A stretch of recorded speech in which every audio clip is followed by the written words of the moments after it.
became a member of the Thursday morning reflection group when my friend Earl Pomeroy came to me years ago, and he said, "You need to do this, it's the best hour of the week." The best hour of the week, 8 o'clock Thursday mornings, and he really was right. We gather in Jim McDermott's office, and there are sometimes 3 of us, sometimes 7 of us. Lois and I are part of the group that joins on Thursday. And we have a reading. Bob McNamara came once, and he's ever since called it the Merton Group. We do a fair bit with Thomas Merton. We do a reading, we have a discussion, and then a closing prayer. And I have to say that the relationships, the personal relationships that you form with people over years of doing this kind of conversation are really very deep and very profound and very satisfying. You know a lot about the trips to Birmingham and Selma and Montgomery. I was down on a trip to Farmville with my wife Diana and a group, and that was a fabulous trip.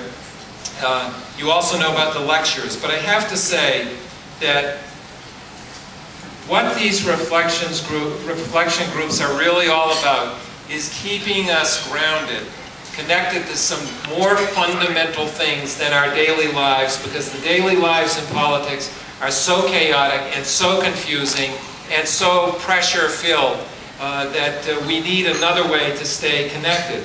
And for me, I think probably it's meant the most at the time when there was the drumbeat to invade Iraq, and I know Tammy and I think Lois were in opposition.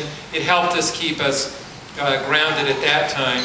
And for me, now that I'm in a Senate race with all of the multiple pressures that go with that, this is a very good place. I've still been a relatively faithful attender of these Thursday sessions. There are 2 ways.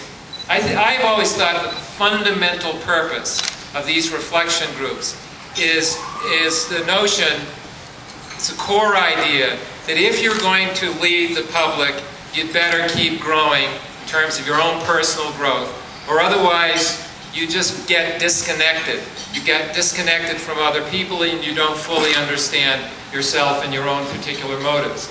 I think there are 2 ways we stay grounded.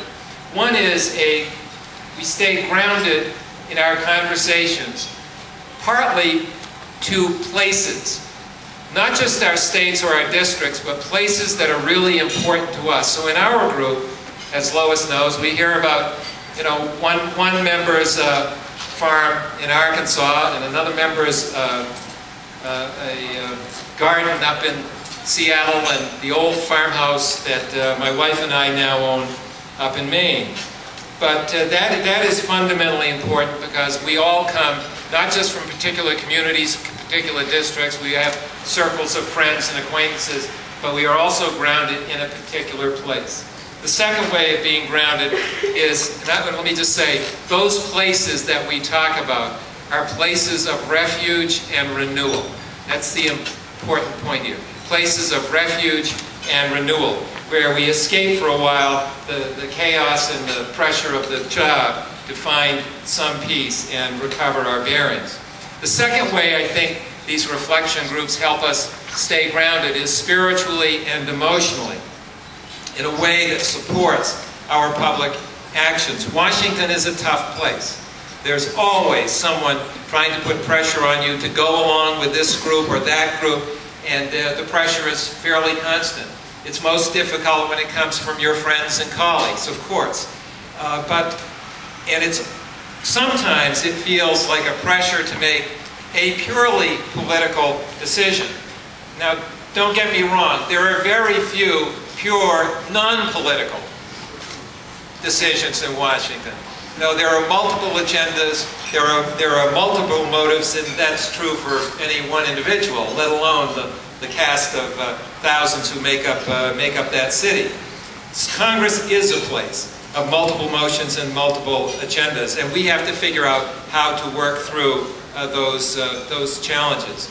So here are some examples of what we do, or what we're trying to do in order to stay grounded in however we would describe our particular faith. This is from Thomas Merton, No Man is an Island.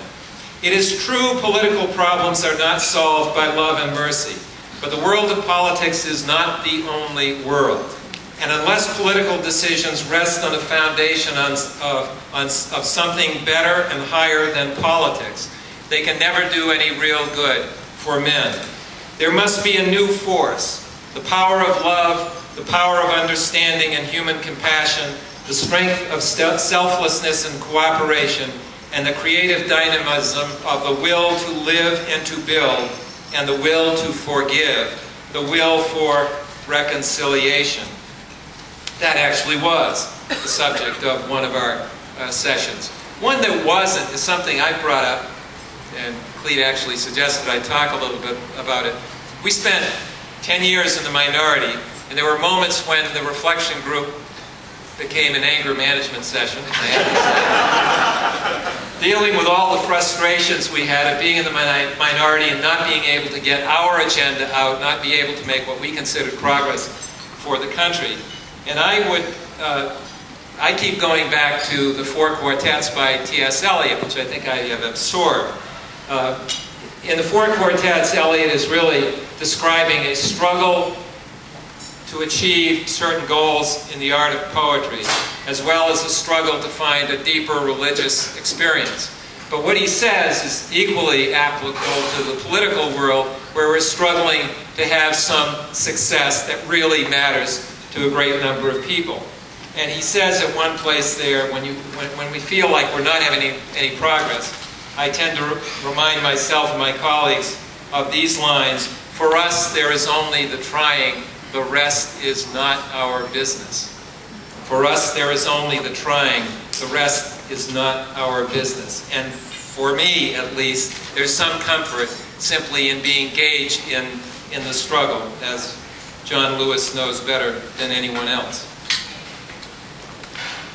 There's one we haven't read, and this hope is in the air. Hope is a key theme. It is central to American politics. But no one, I think, wrote better about it than Václav Havel, who spent, of course, years in prison.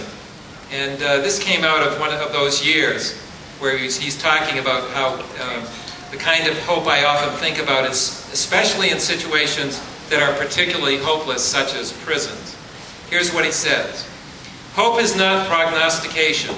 It is an orientation of the spirit, an orientation of the heart. It transcends the world that is immediately experienced and is anchored somewhere beyond its horizons.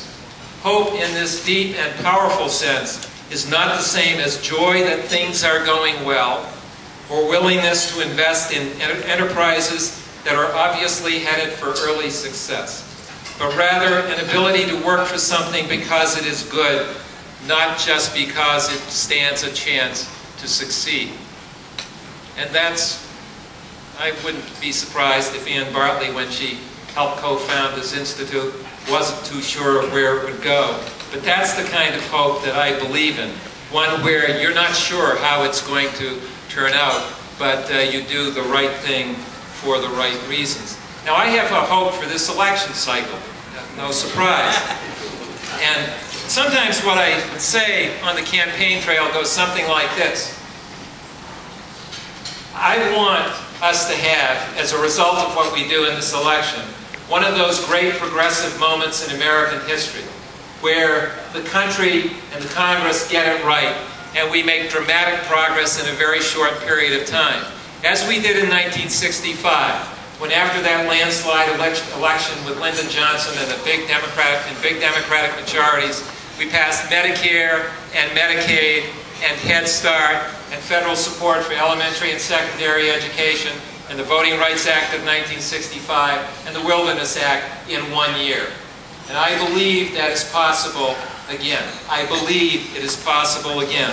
So that progressive moment, the chance for that progressive moment, is what led me into this Senate race and where I want us to be after it's over. And I'll finish with this. Seamus Heaney, the great Irish poet, said all that much more succinctly than I did. He talked about those moments that come maybe once in a generation when hope and history rhyme.